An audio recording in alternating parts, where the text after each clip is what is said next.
On this episode of GWeek, we explore the newly opened textile museum on campus, see how students face off in an apprentice-style business competition, and have an exclusive interview with the Student Association President-elect. All this and more on GWeek.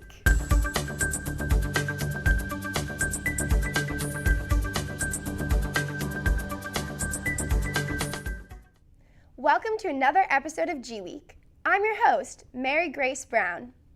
GW is nationally known for its politically active student body, and for one night a year, Capitol Hill interns, aspiring campaign managers, and political junkies alike take the Marvin Center to put their support behind their favorite student association candidate. Andrew Carlander saw the excitement firsthand at the 2015 SA election night. I'm Andrew Carlander for GWeek and GWTV, and it's a cold, rainy night outside, but that certainly did not deter voter turnout for what is the one and only Student Association election night. There's certainly a lot of excitement in this room. It's absolutely buzzing. Could you tell us a little bit now, sort of maybe the challenges you've experienced over the past 2 weeks? It's certainly a heavy process. Yeah, sleep deprivation is obviously the one that comes to mind. I would definitely say maintaining positivity. It's easy to find it hard to balance class and work and the election itself. I think that's just obviously easier when you have a great team behind you, and I did. So I think just making sure you maintain positivity and keeping a level head and stay grounded was the hardest part. My favorite part was honestly just getting to talk to student organizations and meeting new people. I can honestly say no matter what happens, I'm walking away with a chunk of new friends. They're amazing people, and I'm so thrilled to be here and to have this opportunity to even run for president. Your next SA president is Andy Dowd. Signing off, I'm Andrew Carlander. Thanks, Andrew. Here with us now is the SA President-elect, Andy Dowd. So welcome, Andy. Well, thank you for having me. Yeah, of course. So you've been very involved with the SA for a few years now, but it takes a special kind of person to run for president. Why did you decide to run for this top position? Yeah, so I think I just have a really big passion for GW, and I really want to work with students and administrators to make their experience better. And the past couple of years of being in the SA have really taught me what the SA president should do and what he or she should look like and represent the students. So I think it was just a passion and love for GW and bettering students' lives. Oh, that's wonderful. Okay, so GWeek was able to get an inside look at all the excitement and action on election night. So can you just tell me what you were feeling in the moments before the names were announced, and then the feeling when you actually heard your name? Absolutely. So when you're sitting, it's all in J Street in the Marvin Center. When you're sitting there, you're super nerve-wracking. You're with your team. They're being very supportive. But those final moments before they announce is probably the most nerve-wracking thing I've ever been through. So you're just waiting, and they start with senators, and they go to EVP, and then they announce the president. You're the last. Oh, wow. The very last person. And then once I heard my name, it was amazing. My team was hugging me. I got to go hug my EVP, Casey, and it was just an incredible experience. And it finally seemed like the hard work that we had put in for the previous months came to culmination. Yeah, absolutely. So going off that, you said you hugged your team. So how did you form your campaign team, and how have they helped you along the way during the campaigning process? Yeah, so my campaign team was incredible. A lot of them were close friends. A lot of them were people that I didn't even know that came out and really wanted to support. And without them, I honestly couldn't have done any of it. They did everything. They were the ones that made the profile pictures and the videos, and they worked extremely hard, and having their support meant the world to me, and I can truly say I wouldn't be in this position without every single one of them. Yeah, definitely. Really teaches you the power of teamwork and collaboration. So now for your campaign. So your campaign focused on improving health and wellness resources on campus. Can you tell me more specifically about these improvements and why you consider them important for GW students? Absolutely. So a couple things that I focused on a lot were mental health. I think there's a huge issue with a stigma of mental health on campus, so I really wanted to focus on that. That's where I worked a lot with trying to figure out how the University Counseling Center and Student Health Services can be more confidential. I also want to get resources on the back of GWorld cards. That'll include UCC resources, UPD, sexual assault resources. So in making my platform, I worked with a lot of student advocates and leaders from across campus because I wanted to make sure it was a very inclusive platform. I didn't want it to be selfish. So I reached out to a lot of organizations and advocates to make sure that what we were advocating for was the best thing for the university, was doable, and would really help all students. Okay. Those sound like really good ideas. That would be pretty cool if the GWorlds actually got all of those resources. So another big topic that we've seen in the essay is making gains towards combating sexual assault, which is an issue on many campuses throughout the United States. I'm just wondering, how do you plan to prioritize sexual assault prevention on our GW campus? Absolutely. So I think something that's really beneficial to the GW community is that we have an organization, Students Against Sexual Assault, that is striving towards making this a known issue, but also teaching how to prevent the issue and support survivors. And I think it's really important that we collaborate with them to make sure that we are, doing the best that we can do to take strides, especially on our campus. We have done amazing things this year. We participated in the It's On Us campaign, and we have a new Title IX coordinator, and it's all really great, but I think it's important that we continue to take these strides.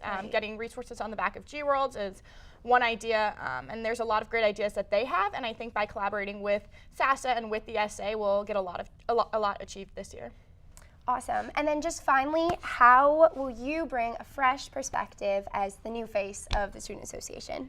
Yeah, so I think something that I guess makes me a little unique. I've been in the SA for a couple of years, but I think it's really important that an SA president is involved in other things and has a different variety of friend groups. I've had the privilege to serve as an RA. I play a club sport, so I think it's really great to reach out to other organizations. And I think as SA president, one of the most important things you can do is meet with students and hear their thoughts and take them and actually do something about them. So I think that's really the fresh perspective I'll bring to the Student Association. So you're like approachable. Exactly. Yeah. Exactly. Okay. Well, that's wonderful. Thank you so much. I'm so excited to see what you do as president, and congratulations. Thank you. I'm very excited. Stay tuned for the headlines that are making a buzz right here on campus. Next. The George Washington University, at the intersection of policy, practice, and research, connecting all that Washington has to offer with an intellectual environment that drives progress, transforming vision into action, offering learning experiences that are rigorous, real-time, and real-world. In a city shaping the future, George Washington is a place where faculty and students don't just study the world, they work to change it.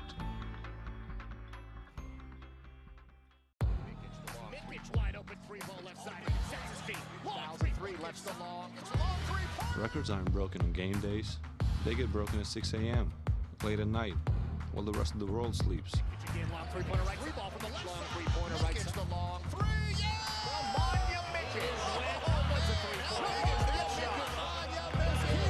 Records are broken, one shot at a time.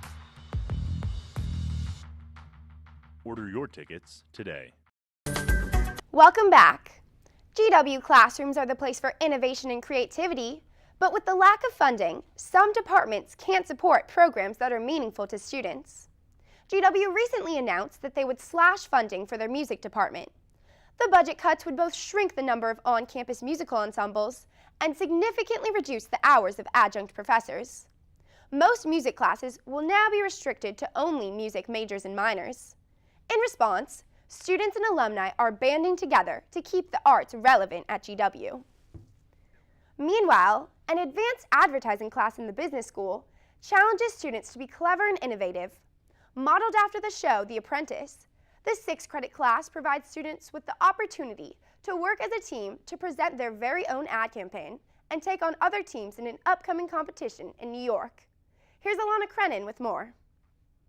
Who would have ever thought that Donald Trump would offer a course at GW? I feel like everybody in The Apprentice, they all want to kill each other to win, so that's what we're doing. Well, not exactly. Students in the advanced advertising class in the business school learn the ins and outs of marketing and advertising. At the end of the course, they compete in a high-stakes competition against other collegiate schools in New York. It gives you like a realistic interpretation of what it's like to work in an advertising agency. It's one thing to be working in a classroom, and then it's one thing to be actually put in there in the experience, and especially that we're being judged by people who are fairly prominent in the advertising industry. Students worked from scratch all semester to create an exciting, detailed, and interactive presentation. 5 students, chosen by their peers, will present in front of a panel of judges at their district competition on April 19th. Millions of hours of prep, millions of hours. You spend your life on it, and it becomes, whether you like it or not, your child. Their professor, Dr. Linda Maddox, who has been teaching the course for over 25 years, explains the realistic aspects of the competition and how it can impact students' futures. In New York, it comes together, and they get on that stage, and the audience is mesmerized by them. It's the most addictive feeling you can have. And I always say that even if we don't win at nationals, if you win or even can compete in District 2 and get to stand up there in front of these top-level advertising people from New York, you're a winner. And if they love you, they hire you. They have the power to hire you almost on the spot, and that's happened in the past. This year, the class is making a campaign for Pizza Hut. They were given 2 parameters and an unlimited budget. Pizza Hut wants to create a better digital ordering experience, and so that was one of their tasks. Secondly, they wanted them to get 75% of the orders for a pizza online, digitally, and especially on mobile devices within a 6-month period. The class emphasizes teamwork and dedication and isn't limited to business majors.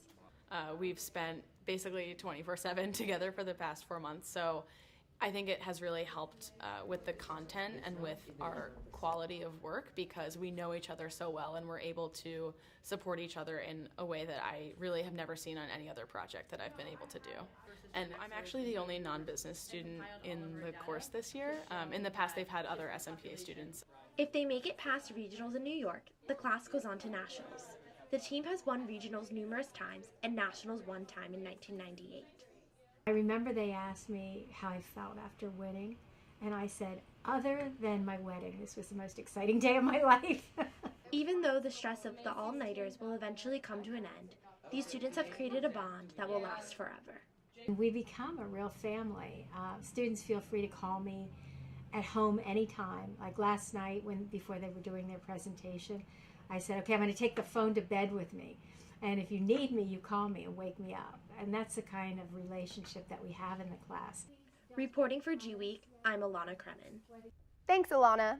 We wish the best to the advanced advertising class in their competition.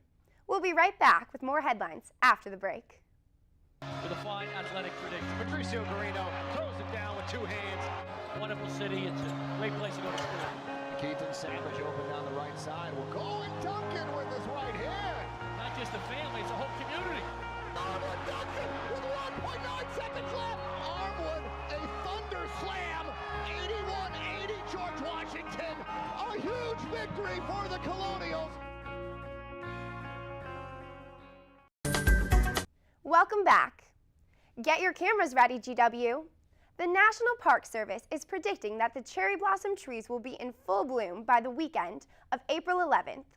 The 2015 National Cherry Blossom Festival, welcoming springtime and warm weather to DC, is expected to attract 1.5 million visitors this month.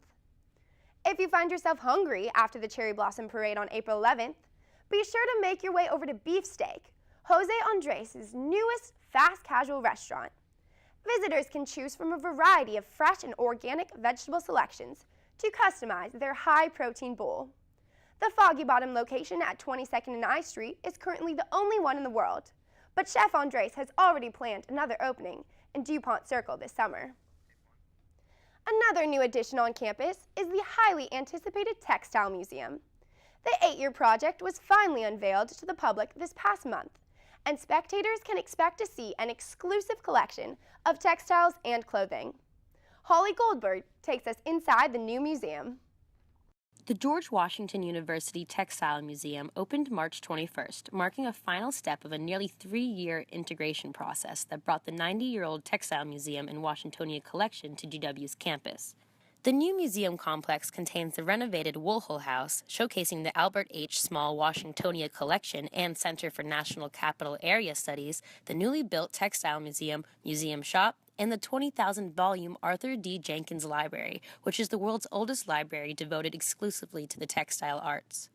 The museum is now the largest university museum in Washington, D.C., costing $33 million to build, and contains more than 19,000 non-Western textiles and carpets. The collection spanned 5 continents in 5 millennia, with works from 2,000 years ago. 3 collections are currently on display: Unraveling Identity, Our Textiles, Our Stories, Seat of Empire, Planning Washington, and the Civil War in the Making of Modern Washington.